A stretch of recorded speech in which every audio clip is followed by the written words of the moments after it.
That was less than ideal. Hey, what's up, guys? My name's Troy. I am pumped to have you here, as always. I travel a lot for the professional filmmaking that I do, and I have yet to take the same kit with me on back-to-back trips, because every time I go, I find a new friction point that doesn't work as well as it could. So we try to make it better for the next time. I want to be as efficient and effective as I can as I go and travel and make films, right?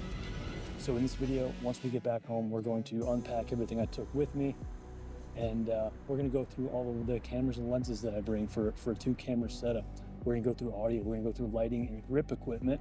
You might be surprised to find out I travel with an 8x8 key light source. Show you how I do that. We'll go through what went wrong on this trip. So I will catch you back in Chicago.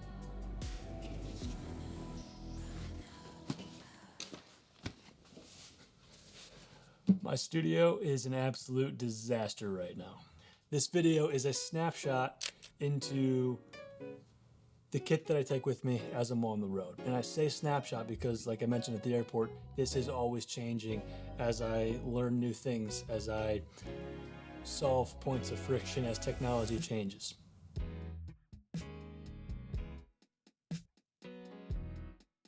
Let's get into this first bag that I take with me.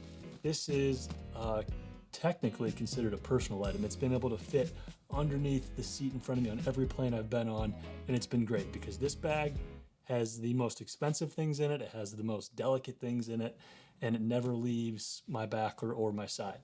This is the Tenba Axis. I believe it's a 24-liter backpack. Again, this works as a personal item, which still gives me the opportunity to carry a carry-on. On the front, there are some straps here that you could put a tripod or a gimbal on here, but that might make it harder to fit under the seat, so I don't generally use these. You'll find a couple pens up in the front. I don't know why I'm saying that. Nobody. In the first flap up here, this is where I generally keep my hard drives. I like to work off of the Samsung T7 Shields. These have worked out pretty well for me in 2 terabyte forms. So I've got a couple of those in here, as well as USB-C cables to plug into my laptop. Zipper on the inside compartment. This goes with me everywhere that I go. This is an Anker power bank. This was a really great investment. That's always with me, and then I also have a set of AirPods up here as well. Those are some of the miscellaneous items. Right behind that pocket, we've got another one for laptop. This is a M1 MacBook Pro 14-inch. This runs my entire operation when I'm on the road. Also, when I come back home to edit in the studio, I plug this into a large external monitor, operate 2 screens, all with just this laptop, and it has got more power than I could possibly ask for. So that's what's going on up here. There is a top component to this Tenba Axis. Right now it is empty. This is where I keep like a book, or more importantly, snacks. This is really easily accessible. Imagine there's a seat here in front of me. I slide my backpack under the seat. I'm sitting here. I can still reach this component so I can get to all my snacks while I'm on the plane. Pro tip you didn't think you'd get when you came into this video. That'll take us, really to what we're here for. This back panel houses all of the goods. The first good that I'm going to pretend to pull out of here is my Sony FX3. The reason I'm pretending is because it's attached to the tripod right now. I'm going to cut some B-roll over this, that way you can see how I like to rig up my camera. And really the extent of my rig is the Falcam cage that's on. That lives on there, as well as, for the most part, the Sony 24-70 GM version 2. Let's be honest, this covers 95% of my filmmaking needs.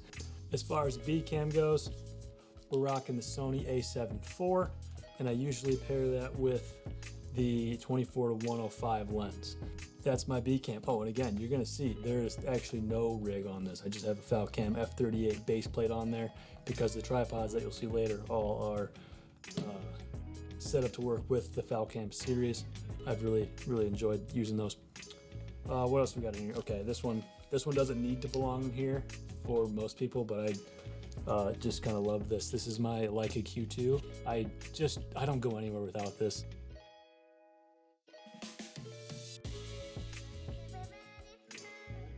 I love having it with me. So that's got its own dedicated spot in this bag. It's always with me. Moving on. What else we got in here? From an ND perspective, I've bought into the Polar Pro Helix Maglock set of filtration. I also have really come to enjoy these. They're obviously not going to be as convenient as using internal NDs, but it's pretty freaking close. So these have been great. I've got two of these, one for each camera. I mentioned I wanted two sources of audio when I'm traveling or just when I'm shooting in general. I like to have a boom mic. Okay, my boom mic of choice has been a Deity S-Mic 2S, I believe is what the nomenclature is for that. And I plugged that, and this might be frowned upon, I don't know. I plugged that directly into a Zoom F3. That gives me a 32-bit float boom mic that requires no cables, and I don't have to try to wirelessly transmit something to my camera. I don't have to run super long XLR cables back into the camera body itself. And it's been working out really well. The only downfall of this is I have to sync it up in post. Now, for the most part, that's not a big deal. I make it a point to give myself a few sync claps. It's a little bit slower on the back end, but all the benefits that I get in the field are incredible. So I've really enjoyed this type of setup. So that's my primary source of audio.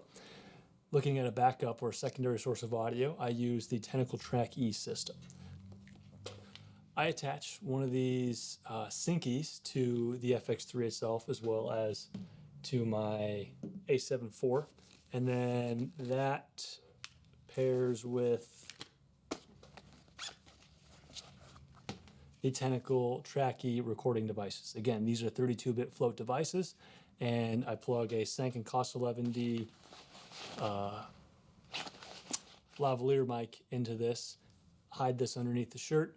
Gives me a great backup source of audio that will never peak. Sometimes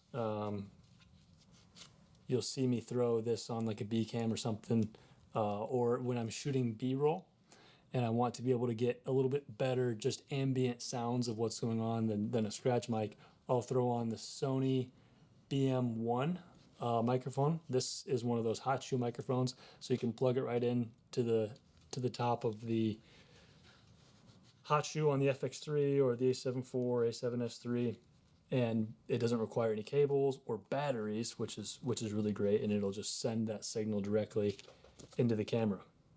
Moving on, we're almost done with what we have going on inside of the case itself.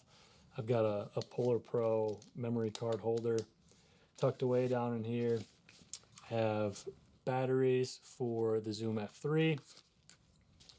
And this is kind of a weird, well, not weird, but I have the original charger for the Sony batteries that I take with me as well.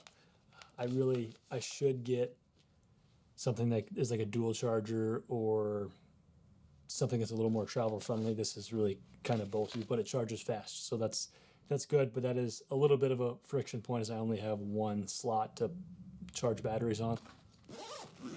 And we're going to talk about one more thing that is often in this case, in this bag, and that is a iPad mini.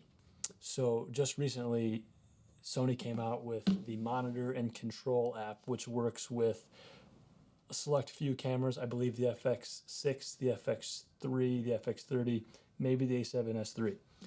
It is a really great app interface for operating the camera. External monitors require extra batteries. They require extra cables. If you want to go wireless, that requires a secondary monitor. The rig gets to be really pretty large, and you have to carry so much more stuff with you. This has been a really big improvement. Sony, I have loved using this monitor and control app. The only downfall of it is it does run the battery down on the camera faster. I've noted it maybe if you got 2 hours of runtime before, maybe I'm getting hour 15, hour and a half of runtime when I actively have a feed going to that iPad, which is a con that I'm willing to accept given all the pros that it gives me, and not having to carry all the extra batteries, cables, and monitors. I'll take that. I'll just buy a couple extra batteries and probably a dual battery charger as well, and leverage this more and more into the future. So it's a real win for the Sony FX3.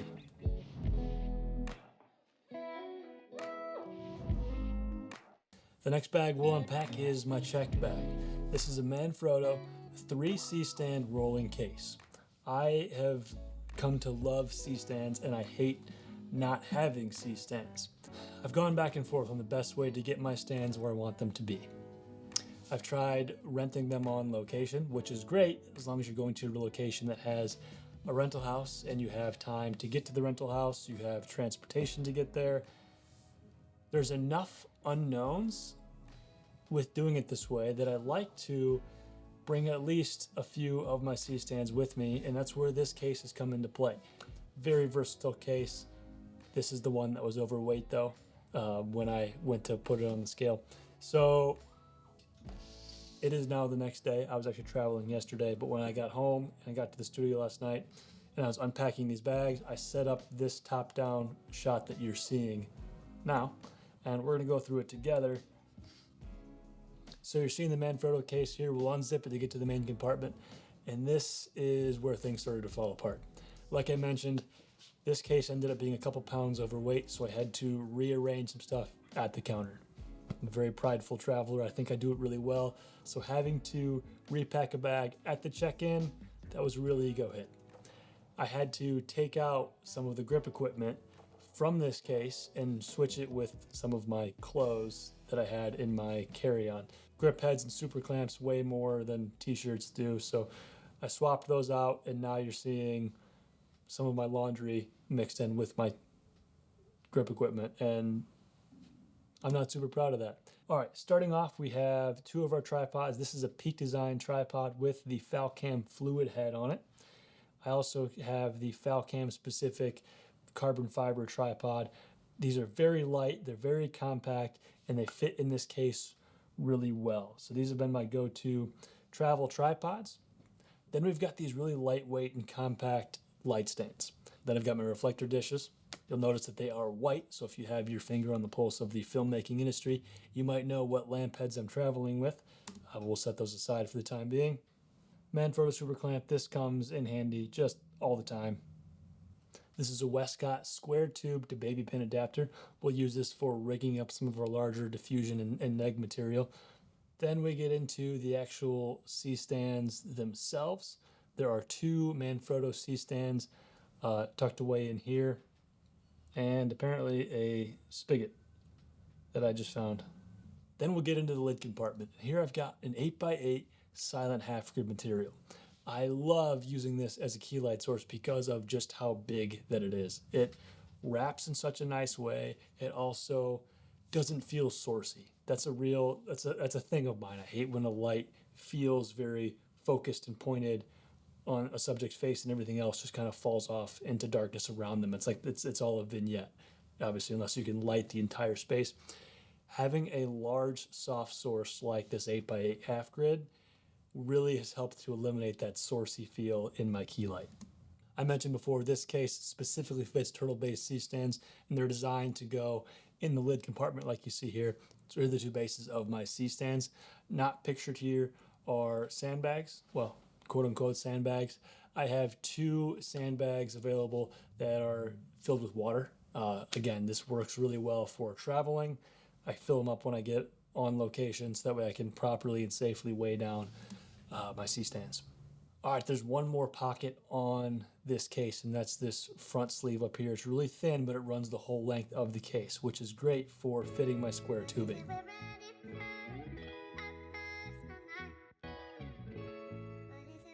All right, so let's wheel in the carry-on. I have yet to find the perfect case and or bag to fill this role. I've got the Pelican 1535 Air, which is supposed to be the perfect case for this type of stuff. However, I've been on more than one flight where that case doesn't fit into the overhead compartment. And as a result, I'm left there clutching my case as somebody tries to take it away from me and stow it underneath. It's not a good scenario. So I stopped traveling with that case. For this trip, I just used a pretty standard traveling carry-on case that comes with any luggage set. It worked, it did the job. If you know what the right case is that I'm looking for, let me know down in the comments below. Let's get this unpacked. Right off the bat, we're looking at apparently some more laundry. But the star of the show here in this case is going to be my lamp heads themselves. I've been traveling with the Amaran 300C. I'll pause here. We've got grip heads in here. Initially, there were not going to be grip heads in this case because of the weight debacle that happened at the counter. I moved the grip heads in here. So this is where my grip heads are at. Up in the top compartment, you guessed it, more laundry. We are really getting to know each other now. I also have my snack bag and my hygiene kit. So this is pretty cool. This is a 3/4 inch square tube adapter with a 5/8 baby pin welded to it. This is the core, the heart of my 8x8 key light that I love so much. We'll build this light here in a minute. And then I also have a 6x6 ultra bounce on one side, and on the back side it also serves as negative fill. So that's going to give you a really high level view of all of the pieces of equipment that I carry with me on my travel productions. But let's see if we can land that plane and really assemble some of these key components. That way you can get a better image as to how they go together.